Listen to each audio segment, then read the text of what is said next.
저희 교회가 2021년 우리 표 주제가요. 성령으로 살고 성령으로 행하자. 성령으로 행하라. 네, 그런 가운데 특별히 우리 성령의 9가지 열매가 갈라디아서에서 사도 바울께서 강조하고 계십니다. 그 중에 첫 번째 열매가 사랑입니다. 사랑. 늘 항상요, 인간의 마음을 설레게 하는 것, 저만 설레이나요? 네. 설레게 하는 단어 중에 하나가 사랑이라는 것 같습니다. 네. 사춘기 때는 더 많이 띄었던 것 같고요, 이 단어가. 그렇죠? 네, 지금 이렇게 나이가 들어감 속에서도 우리의 마음을 설레게 하고요, 따스하게 하는 것이 사랑인 것 같습니다. 그래서 한번 이제 인터넷을 이렇게 찾아봤습니다. 사랑이 과연 뭐라고 세상은 정의하고 있을까 했더니 여러 가지가 있더라고요. 다 마음에 안 들더라고요. 네, 뭐 눈물의 씨앗이다. 네, 왜 눈물의 씨앗이에요? 그죠? 네. 이 세상적인 표현들. 그러다가 이제 너무나 귀한 이 개념 정의를 해놓은 것들이 있어서 몇 가지만 나누겠습니다. 첫째요. 사랑은 인생의 흐뭇한 향기이며 따뜻한 햇볕이다. 와, 너무 멋있지 않나요? 네, 그리고 사랑은 천국을 살짝 보는 것이다. 아, 표현이 너무 좋은 것 같아요. 천국을 살짝 보는 것이다. 그리고 이제 제가 제일 좋아하는 표현이 있습니다. 그 빅토르 위고 레미제라블을 쓴. 네. 그리고 제가 그 레미제라블을 한국에 와가지고 2013년에 2번 영화를 봤는데 바로 이 표현 때문에 본 거거든요. 네, 빅토르 위고는 이렇게 표현했습니다. 사랑은 하나님의 얼굴을 보는 것이다. 사랑은 하나님의 얼굴을 보는 것이다. 이제 레미제라블이 마지막에 숨을 거두고서요, 천국을 향해 나아가면서 부를 때 이걸 부릅니다. 남을 사랑하는 것은 하나님의 얼굴을 보는 것이다 하면서 천국을 향해 걸어갑니다. 네. 그 레미제라블 그 영화 속에서. 네. 그러면서 이제 제가 또 이렇게 찾다가요, 감명받은 게 있습니다. 한번 자료 한번 올려주실래요? 감명받은 게 있어요. 네. 야, 정말 이래야 된다, 사랑은. 네. 바로 이겁니다. 사랑이란 화났을 때에도 상대방을 돌보는 것이다. 저 그림이 너무 멋있지 않나요? 네. 그죠? 저게 사랑이다. 그래서 사랑을 찾다가요, 아, 맞다. 네, 제가 감명받은 겁니다. 화는 나 있습니다. 화는 나 있고요, 얼굴은 돌리고 있습니다. 그래도 돌봐주는 것. 이게 사랑이다. 이게 솔직한 사랑의 모습이 아닐까. 이런 마음이 들었습니다. 네, 그래서 사랑은 따스한 것입니다. 그렇죠? 네. 자, 그러면 지금 여러분이요, 사랑하고 있는 대상은 과연 누구인가요? 누굴 사랑하고 계세요? 아마 대부분의 분들이 가족을 떠올릴 겁니다. 그죠?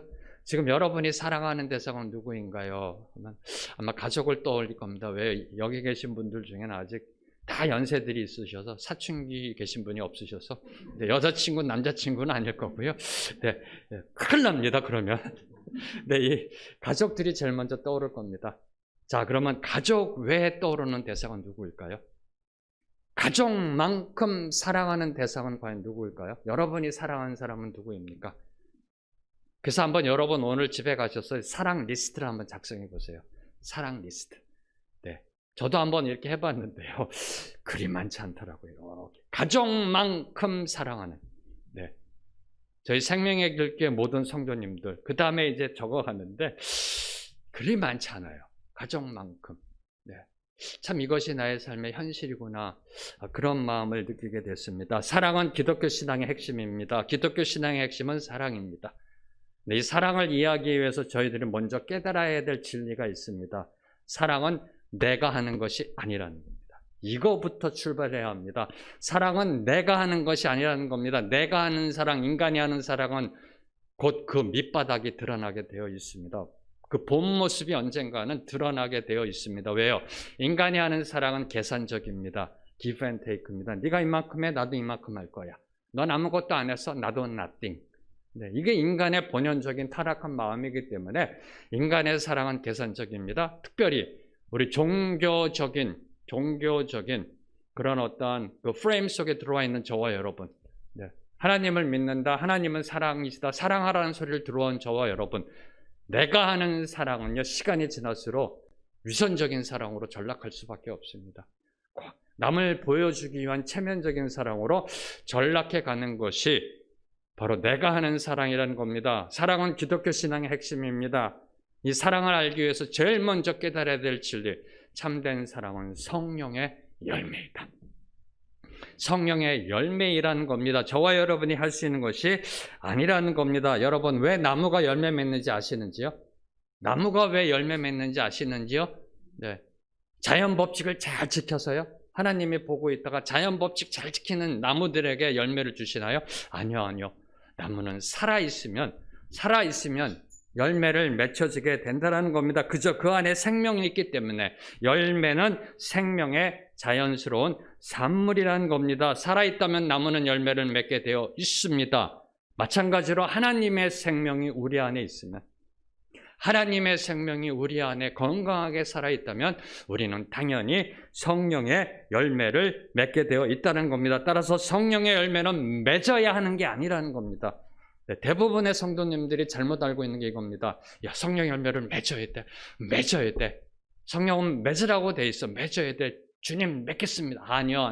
성령 열매는 맺어야 하는 것이 아니라 맺혀지는 것이다.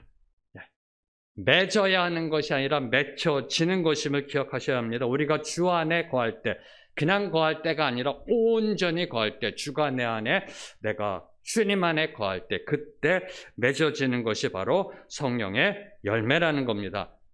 여러분은 이 과일을 고를 때 어떻게 고르세요? 이 열매를 고를 때 실한 거, 그렇죠? 크기와 맛을 그 기준으로 해서 과일, 열매를 고릅니다.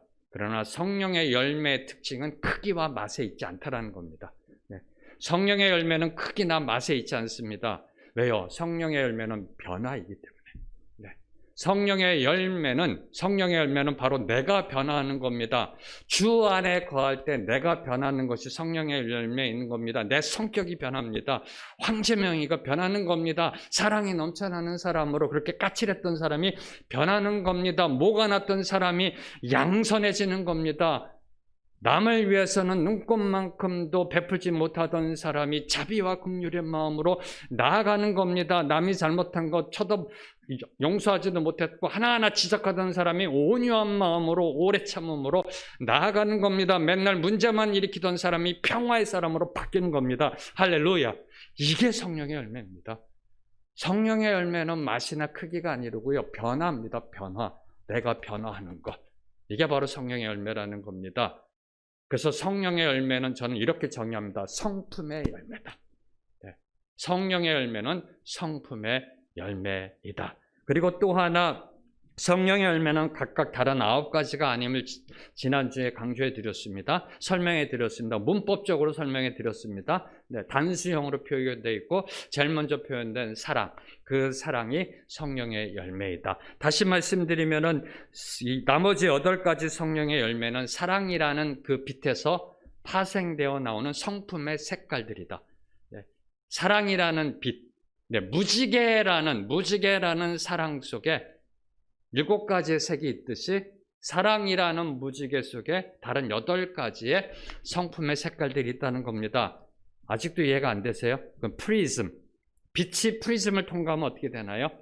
빨강, 노랑, 초록 여러 가지 색깔들로 나타나듯이 성령의 다른 열매들이 사랑이라는 빛이 다른 모습으로 나타나는 것, 이것이 바로 나머지 8가지 열매.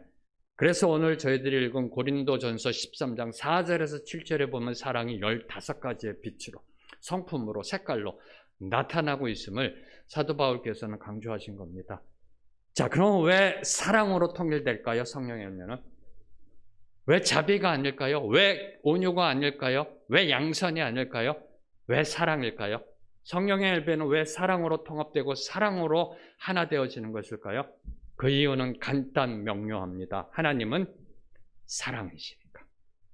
하나님은 사랑이시니까. 사랑은 하나님의 본질이고요, 하나님의 속성이니까. 또 한 가지 더 있습니다. 복음서에 보면은 예수님께서 이렇게 하나님의 말씀을 선포하실 때 어느 율법사가 와서 묻습니다. 랍비여, 계명 중에 가장 큰 계명이 무엇입니까? 그때 예수님이 선포하십니다. 하나님을 사랑하고 내 이웃을 내 몸과 같이 사랑하라. 사랑은 말씀의 핵심이고 요약이고 율법의 완성이기 때문에, 말씀의 완성이기 때문에, 그래서 성령의 열매, 내가 변화되어져야 하는 성품의 그 키포인트 핵심은 사랑인 것을 이야기하고 있는 겁니다. 참 이 사랑이란 단어는요, 인류 사회 속에 많은 영향을 미친 것 같습니다. 종교뿐만 아니라 철학에 있어서도 이 사랑은 늘 항상 그 연구 대상이었었습니다. 2400년 전에 그 유명한 그 플라톤, 소크라테스의 제자고요, 아리스토텔레스의 스승이었던 플라톤은 이 사랑에 대해서 정말 유명한 정의를 합니다. 네 단계의 사랑을 나누면서 정의하며 구분하며 설명합니다. 첫째, 에로스. 둘째, 필리아. 다 헬라어입니다. 셋째, 스토르게. 넷째, 아가페. 이 아가페라는 단어가 성경에 쓰이기 이미 전에요. 이미 헬라권 사회에서는 헬라어로, 그리스어로 사용됐던 겁니다. 에로스, 육신적인 사랑. 필리아, 도덕적인 사랑. 스토르게, 정신적인 사랑. 그리고 아가페, 무조건적인 사랑.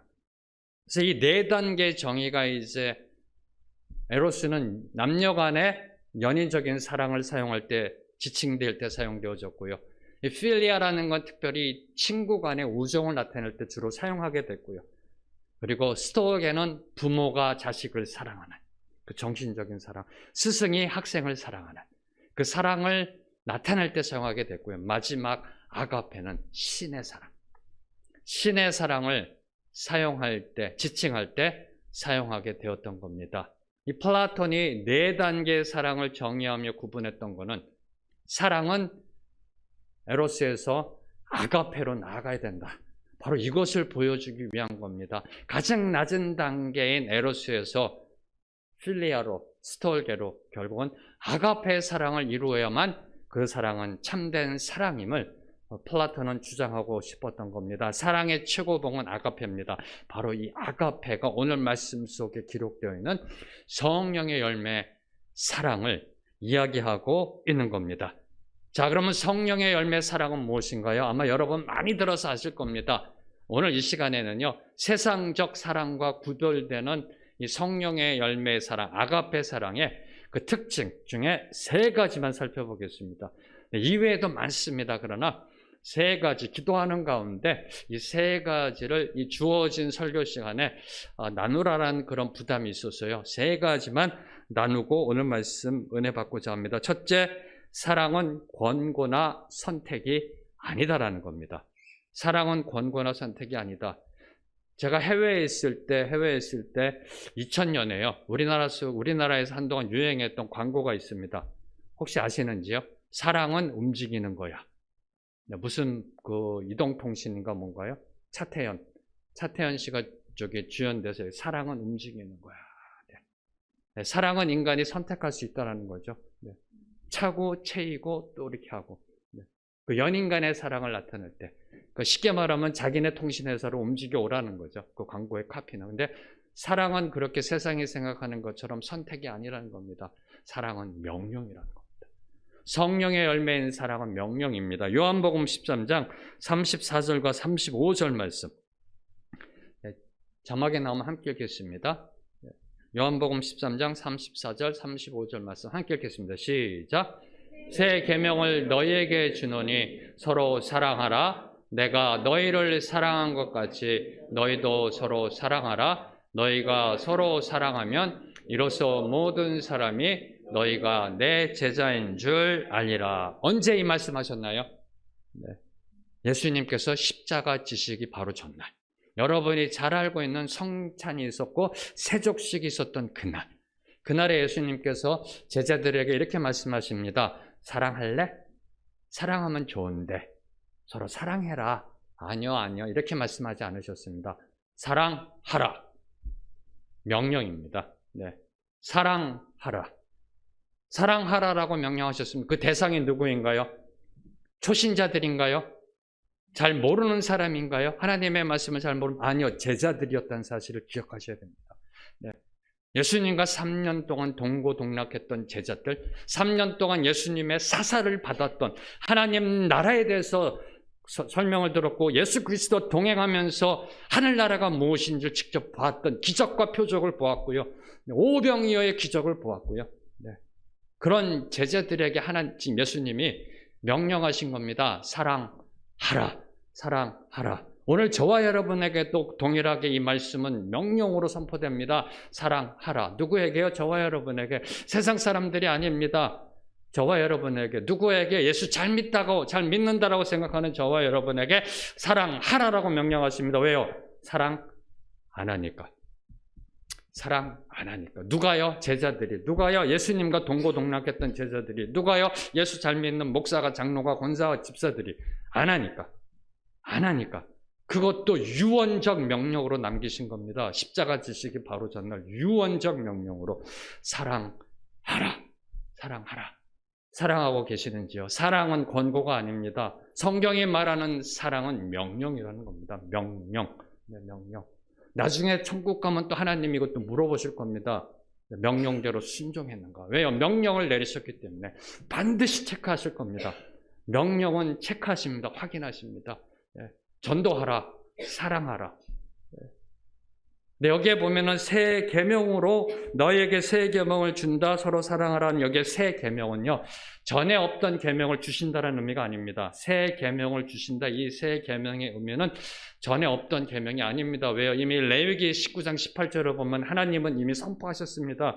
성경이 처음 쓰여진 그 순간 3400년 전에 하나님은 모세를 통해 이미 처음부터, 성경 처음부터 말씀하셨습니다. 내 이웃을 내 몸과 같이 사랑하라.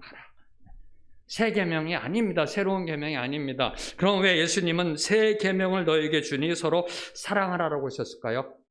여기에 새 계명이라는 것은 날마다 매일매일 새로운 마음으로 정직한 영이 창조되어지고 정한 영을 날마다 새롭게 하지 않으면 사랑할 수 없다는 겁니다. 어제 죄악의 찌꺼기, 어제 미움의 찌꺼기, 어제 어두움의 찌꺼기가, 잔재가 우리 마음에 남아있으면 사랑할 수 없다는 겁니다. 매일매일 우리의 마음을 리프레시하라는 겁니다. 새롭게 정직한 영이 창조되어지고 정한 영이 날마다 새롭게 속에서 올라와야 이 사랑을 할 수 있음을 예수님께서는 말씀하시는 겁니다. 우리가 서로를 예수님의 명령에 본받아 사랑할 때, 예수님이 우리를 사랑하신 것처럼 예수님의 마음으로 사랑할 때 세상이 교회를 인정한다는 겁니다. 세상이 교회를 인정한다는 겁니다. 너희가 서로 사랑하면 이로써 모든 사람이 너희가 내 제자인 줄 알리라. 저희가 사랑하면 누가요? 제자들이. 누가요? 저와 여러분이. 누가요? 목사, 장로, 권사, 집사, 성도들이. 예수를 잘 믿는다는 성도들이 서로 사랑하면, 교회 안에서 서로 사랑하면, 성도끼리 서로 사랑하면, 목사가 목사가 장로끼리 서로 사랑하면 세상이 교회가 진짜 교회인 줄 알게 된다고 말씀하신 겁니다. 예수 그리스도의 십자가 복음이 진리임을 알게 된다는 겁니다. 쉽게 말하면 사랑은 전도의 거룩한 도구라는 겁니다. 이 놀라운 비밀의 말씀을 하신 겁니다. 한동안 서구사회에서요, 서구사회에서 미국, 영국, 캐나다, 독일, 뉴질랜드 할 거 없이 한동안 이 서구사회에서 무신론 단체들이 하나님을 부인하는 광고를 게재한 적이 있습니다. 지금도 하고 있고요. 반기독교 단체, 무신론 단체들이요.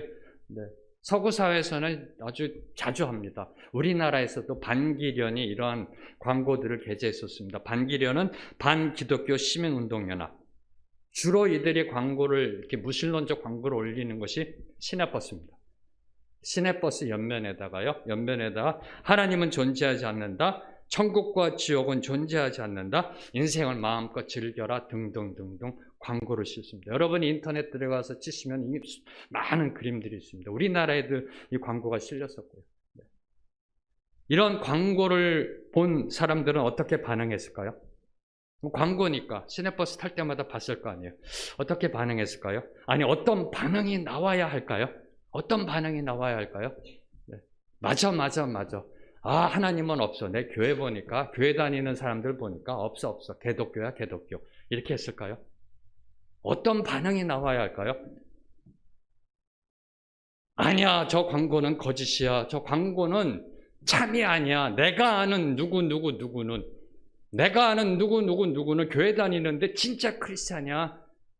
진짜 기독교인이라니까. 왜냐하면 늘 항상 그 사람을 보면 사랑이 넘쳐나. 왜냐하면 내가 그 사람을 보면 늘 항상 따스한 사랑이 넘쳐나서 늘 베풀며, 아니야, 그 사람은 진짜야. 하나님은 계셔. 내가 비록 교회는 안 다니지만 내가 이 사실은 분명히 알아. 내가 아는 누구 그 사랑을 받기 때문에 내가 알아. 이렇게 반응이 나와야 되지 않을까요? 우리나라의 기독교 인구가 20%로 합니다. 네. 그러면 그런 광고를 봤을 때 사람들이 그렇게 반응해야 되는 거 아닌가? 우리 옆집에 사는 누구는 정말 크리스찬이야. 그래서 하나님은 계셔. 내가 비록 하나님은 안 믿고 있지만 늘 항상 사랑을 베풀어. 늘 항상 따뜻해. 이웃을 향해 사랑을 늘 항상 베풀고 있어. 사랑을 베푸는 것. 사랑으로 소문난 사람이어야 진짜 그리스도인이고요. 사랑으로 소문난 교회여야 진짜 교회라는 겁니다. 이것이 예수님이 유언으로 당부하신 것입니다. 바로 이것을 당부하신 겁니다. 그래서 제가 사랑에 대해서 정의한 것 중에 유기성 목사님이 정의하신 것이 너무나 마음에 와 닿았습니다. 유기성 목사님은 이렇게 말씀하셨습니다. 사랑이 부흥이다. 사랑이 부흥이다. 근데 교회의 부흥은 교인 수가 늘어나는 것이 아니라 사랑이 교회 안에 충만해지는 것. 이게 부흥이라는 겁니다. 사랑하는 성도 여러분, 사랑은 권고나 선택이 아닙니다. 명령입니다. 이 명령에 순종할 때 세상은 우리 교회를 인정하게 되고요. 교회의 소망의 빛을 보게 될 줄로 믿습니다. 두 번째로 성령의 열매 사랑은 희생이라는 겁니다. 희생이라는 겁니다. 요한일서 3장 16절 말씀, 요한일서 3장 16절 말씀 함께 읽겠습니다. 시작. 그가 우리를 위하여 목숨을 버리셨으니 우리가 이로써 사랑을 알고 우리도 형제들을 위하여 목숨을 버리는 것이 마땅하니라. 그가 우리를 위하여 목숨을 버리셨으니 우리가 이로써 사랑을 알고. 네. 얼마 전에 새벽 큐티아 말씀입니다. 요한일서. 네. 그가 우리를 위하여 목숨을 버리셨으니 예수 그리스도가 우리를 위하여 십자가에서 목숨을 버리셨으니 우리가 이로써 사랑을 알고. 사랑이라는 것은 예수 그리스도의 십자가 사랑을 아는 것으로부터 출발합니다. 사랑은, 성령의 열매인 사랑은 우리가 예수님의 십자가 사랑을 아는 것으로부터 출발함을 이야기하고 있는 겁니다. 이 십자가 사랑을 아시는지요?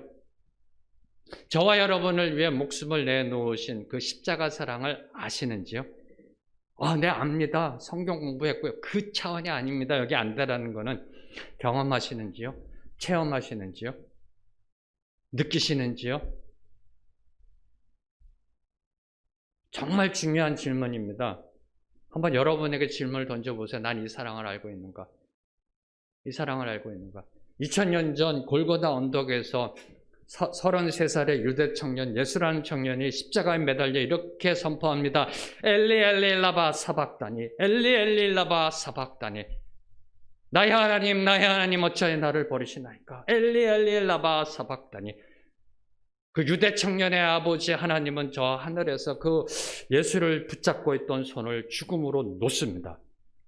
엘리 엘리 라바 사박다니. 그 아들의 신음하는 소리를 들으면서도요, 눈 찔끔 감고 그 아들을 잡고 있던 손을 죽음으로 놓습니다. 왜요? 아들을 놔야 저와 여러분을 잡을 수 있으니까. 네. 아들 예수 그리스도를 죽음으로 놔야 저와 여러분을 붙잡을 수 있으니까. 하나님은 이 손 절대 놓지 않으십니다. 왜요? 저와 잡은 손 놓으면은 자기 아들도 죽인 신, 자기 백성도 죽인 신이라는 무능한 신이라는 소리를 들으니까. 네. 절대로 이 손 놓지 않습니다. 오늘도 하나님은 저와 여러분을 붙잡은 손 절대로 놓지 않으십니다. 이 사랑을 느끼시냐 하는 겁니다. 사도 요한은 지금 이거를 질문하고 있는 겁니다. 이 사랑이 뼛속까지 고백되어지고 있느냐 하는 겁니다. 이 사랑이 체험되어져야 한다는 겁니다.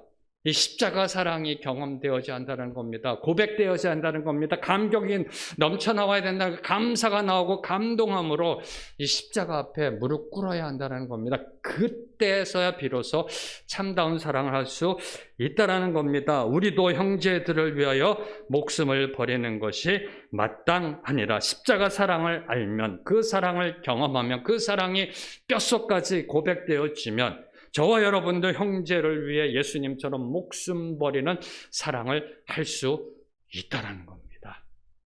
얼마나 멋있는 사랑이죠. 그죠? 사랑은 희생이라는 겁니다. 희생.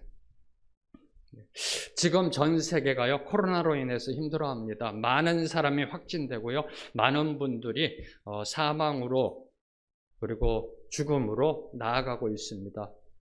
너무나 힘든 고난과 위기 속에 있습니다. 전 세계가. 그래서 이 코로나 팬데믹 속에 작년부터 저는 이 교회가 과연 어떻게 서야 될까? 교회를 주신 사명이 무엇이고 교회를 향한 하나님의 메시지는 무엇일까가 늘 항상 묵상이었고요. 그러다가 이렇게 연구하는 가운데 놀라운 사실을 하나 발견했습니다. 초대교회 때에도 전염병의 팬데믹이 있었다는 사실입니다.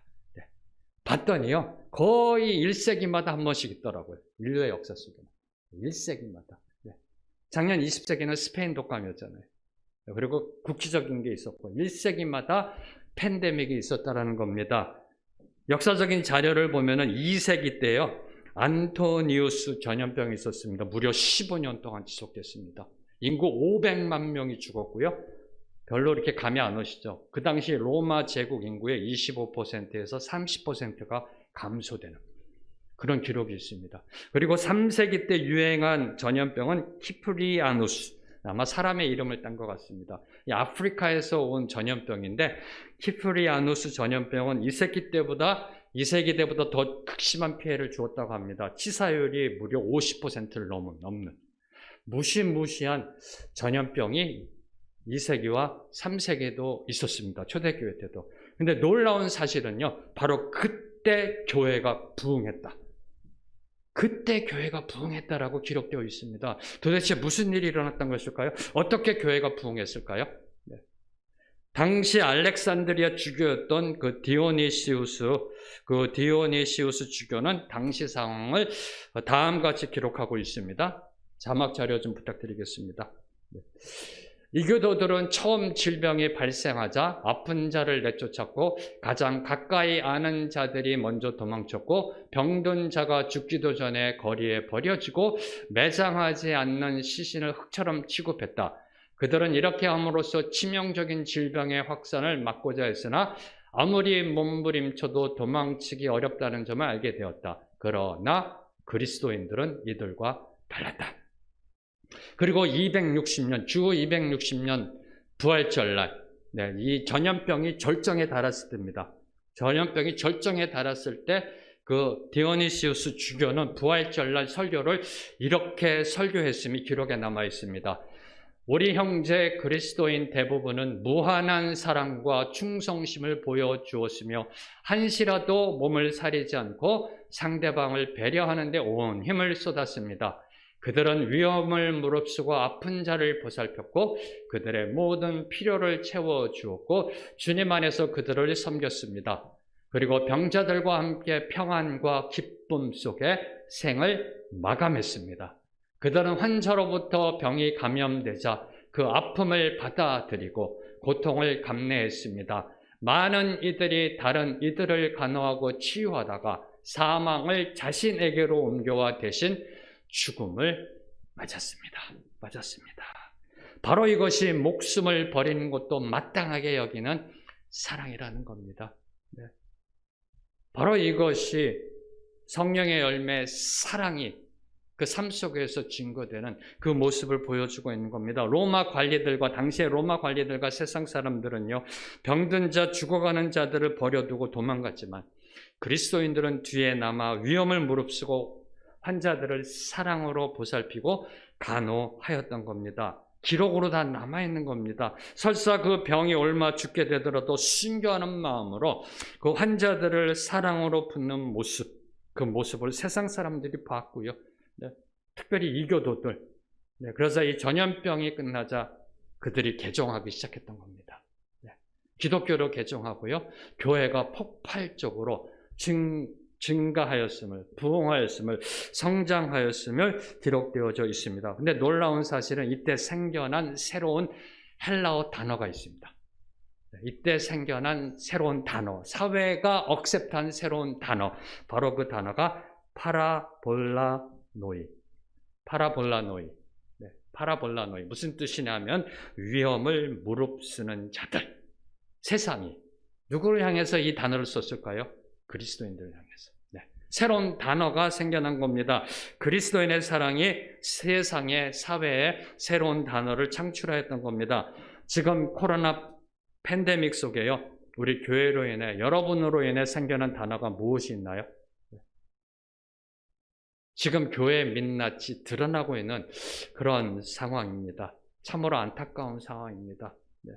초대교회의 그 전염병 팬데믹 속에서는 파라볼라노이라는 새로운 단어가 사회에서 만들어질 정도로 사랑을 보여줬습니다. 사랑하는 성도 여러분, 3세기 당시 기독교 공동체를 향해 파라볼라노이라는 그 칭호가 있었다는 사실은 교회가 자기 희생적인 바로 이 요한일서 3장 16절의 말씀을 실천했다는 증거입니다. 다시 선포합니다. 사랑은 희생입니다. 세 번째로 사랑은 구원의 증거임을 하나님의 말씀을 선포하고 있습니다. 요한일서 3장 14절 말씀 함께 읽겠습니다. 시작. 우리는 형제를 사랑함으로 사망에서 옮겨 생명으로 들어간 줄을 알거니와 사랑하지 아니하는 자는 사망에 머물러 있느니라. 형제를 사랑함으로 사망에서 옮겨 생명으로 들어갔다. 사망에서 생명으로 들어갔다라는 것은 새벽 기도회 때 이미 말씀드린 것과 같이 구원받았다라는 겁니다. 거듭났다, 중생했다. 사망에서, 영벌에서 영생으로. 바로 구원입니다. 거듭남입니다. 중생의 구원을 의미합니다. 사랑함으로 구원받았다라는 겁니다.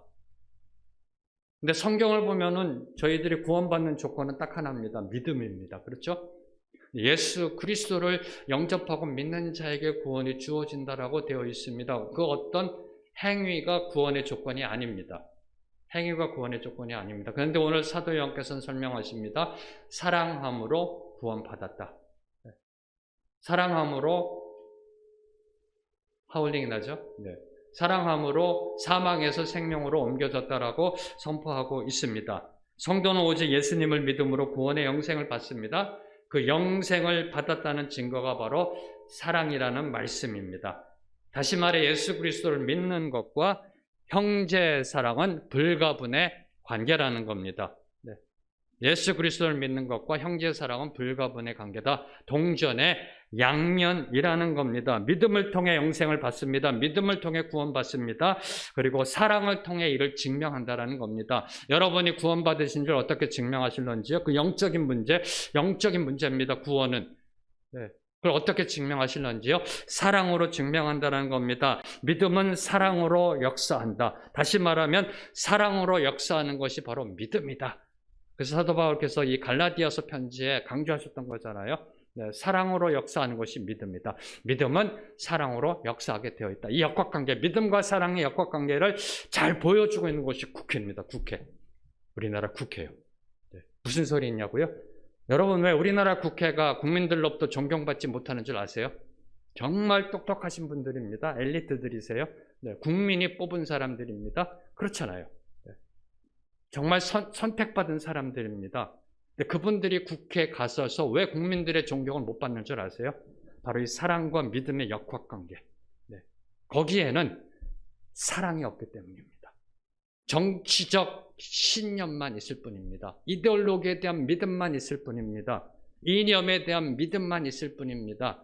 믿음만 있지 사랑이 없기 때문입니다. 정치적 신념, 이념적 믿음이 사랑으로 역사하지 못하기 때문에 바로 그 국회가 국민의 존경을 받지 못하는 겁니다. 이 역학관계가 가장 잘 안 움직이는 곳이 바로 국회라는 겁니다. 우리 교회도 사랑을 실천하지 못하면 국회꼴 난다라는 겁니다.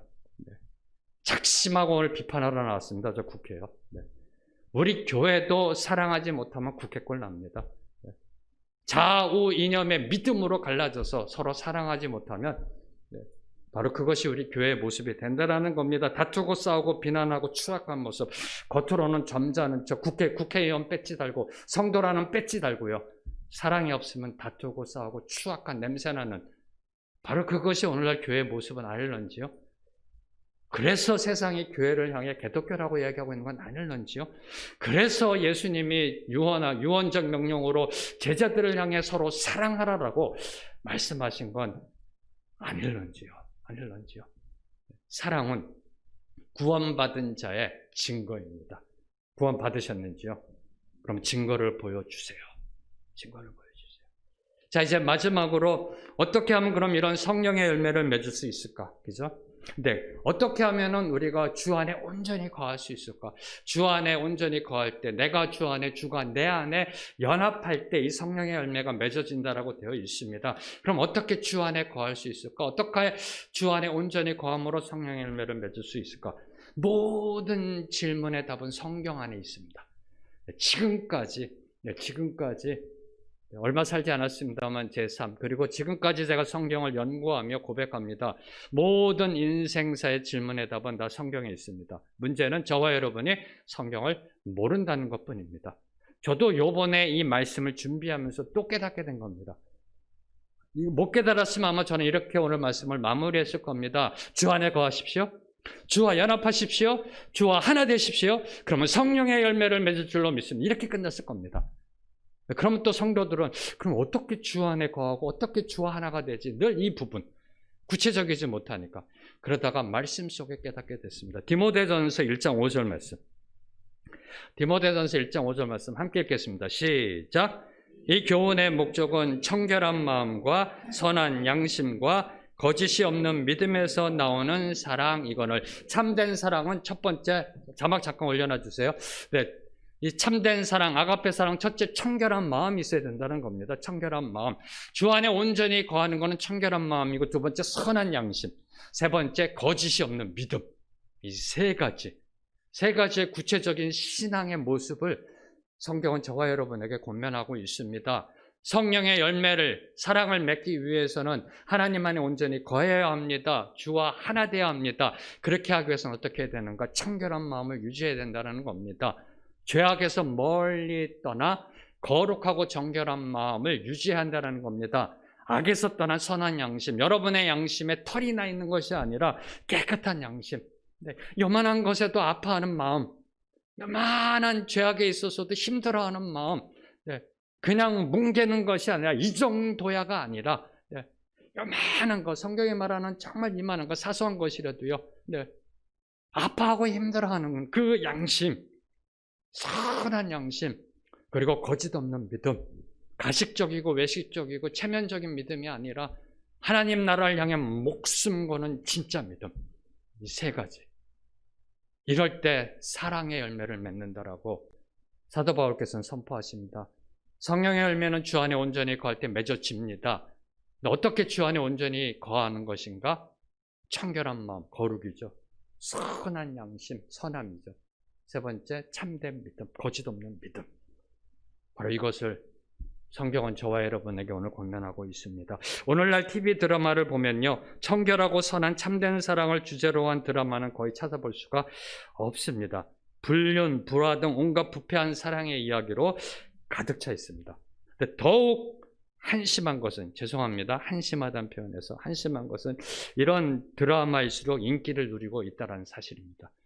제가 왜 죄송하다고 그랬냐면 성도님들 중에서도 이런 드라마 보고 계십니까? 죄송합니다. 한심하다는 표현을 써서. 정말 한심한 것은 이런 드라마가 인기를 누리고 있다는 겁니다. TV뿐만 아니라요, 영화나 신문이나 인터넷 등 대중매체 역시 마찬가지입니다. 동성애, 성도착, 간통, 탈선을 다룬 영화나 소설들에 대해서는요, 대중매체들이 이렇게 얘기합니다. 이 시대 최고의 엽기적이다. 그리고 구시대의 관습을 벗어넘은 미래를 향해 나아가는 자유연애의 정수다. 말들은 참 잘 만들어요. 이것이 바로 오늘날 저와 여러분이 살아가고 있는 현 주소입니다. 여러분의 자녀들이 맞닥뜨리고 있는 현 주소입니다. 지금 여러분은 어떤 사랑을 하고 계신지요? 어떤 사랑을 하고 계신지요? 오늘 말씀을 정리하며, 오늘 말씀을 이렇게 정리하면서요, 종이 생각났어요. 종. 울리는 종이요. 종이 딱 이상하게 오늘 말씀을 쭉 정리하면서 종이 생각났습니다. 전문가들은 이렇게 말씀하시더라고요. 종은 그 겉모습이 아니라요, 울리는 소리로 그 가치가 정해진다라고 합니다. 종은 울리는 소리를 들어보고 그 가치가 정해진다라고 합니다. 종이 울리기 전까지 그 가치를 드러내지 못하듯이 사랑은 세상에 울림을 주기 전까지 사랑이 아닙니다. 울림을 주지 못하는 사랑은 가짜라는 겁니다. 세상에 울림을 주는 사랑만이 세상을 변화시킬 수 있습니다. 그 울림을 주는 사랑 하고 계신지요? 세상에 울림을 주는 사랑을 하고 계시는지요? 아니, 그런 사랑 해보고 싶지 않으신지요? 그런 사랑을 하기 위해서는 먼저 저와 여러분을 울리는, 우리의 심령을 울리는 그 사랑 안으로 들어가야 합니다. 먼저 저와 여러분이 울려져야 합니다. 그 사랑으로 충만히 울려져야 합니다. 그 아버지 사랑으로 들어가야 합니다. 십자가 사랑 안으로 들어가야 합니다. 그래서 이 시간에 함께 오늘 말씀 붙잡고 함께 찬양하며 나아갑니다.